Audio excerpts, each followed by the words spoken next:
And God said, "Let there be The light." Lord says, "Let my people go." I am the way and the truth and the life. No one comes to the Father except through me.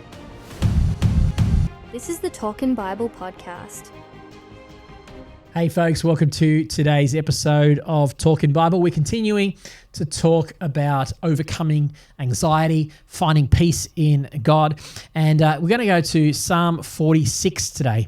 Just a short little psalm, just a handful of verses. We're not going to read them all for the sake of time, but you can go and read this. It's a great psalm to go to when you're feeling anxious. It was probably written at a time when the people were under attack, when David knew what it was like to have enemies. He often talks about the enemies coming against him and people being against him, even from among his own family and friends being against him.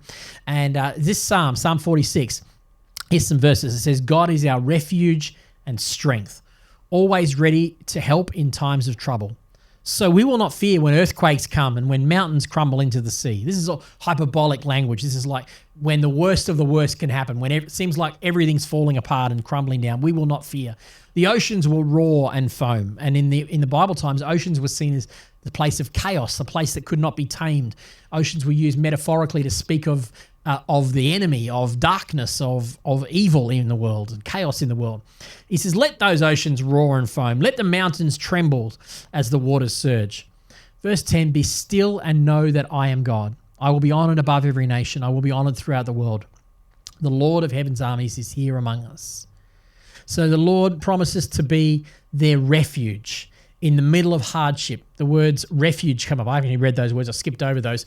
I've got the verses in front of me. I've missed that verse out. But he talks about being a refuge. That's a military thing. It's like a castle. So God is your refuge. When all of the enemies of life are coming against you, God is your refuge, your strong tower. It says the righteous run into it and they are safe. So let God be that refuge. It says be still, be calm, and know that I am God. Does that mean do nothing? Does that mean just whatever will be, I'll leave it in God's hands? That's not what the Bible is ever advocating for. When it says do nothing, it actually means do something, but the something you do is rely on God. The something you do is not try to fix the problem yourself. And hopefully we're seeing a recurring theme come out in this. The biggest key we have, the biggest challenge we have to peace is when we try to act like we have to fix our own problems. It's all on us. If we don't do it, it's not going to get done. One, it shows a lack of faith in our God, who is our provider and protector and refuge. So when it says be still and know that I am God, the work is be still.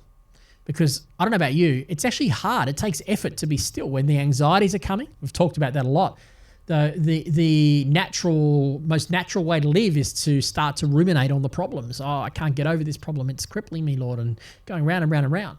But if we can go, actually, I'm going to be still. I'm going to cast that care onto Jesus, and my job is to be still.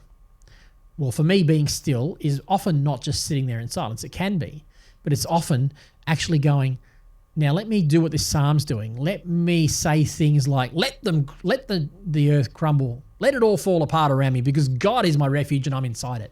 And so I build my faith by acknowledging that, hey, even worst case scenario, I'm going to be okay because God is my refuge. And that's the work that it takes to build pace, strength and faith. So it's be still means to cease striving, to actively surrender, and to choose the good, choose belief over the problems. And that isn't easy, but that's the work we have to do. So when chaos comes in our world, this is a good little psalm to go to because, written 2,500 years ago, 3,000 years ago, still as applicable today as it was then. It's because we still face turmoil in our world. But let God's peace be the thing. Be still. I'm going to choose to be still and know that I am God. What does that mean? You can't know that God is God if you're not dwelling on God. What is God? He's good. He's loving. He's compassionate. He's kind. He said, put my head in. He told us to put our head in his yoke because he is gentle and humble in heart. See, I'm working here. I'm working at my faith.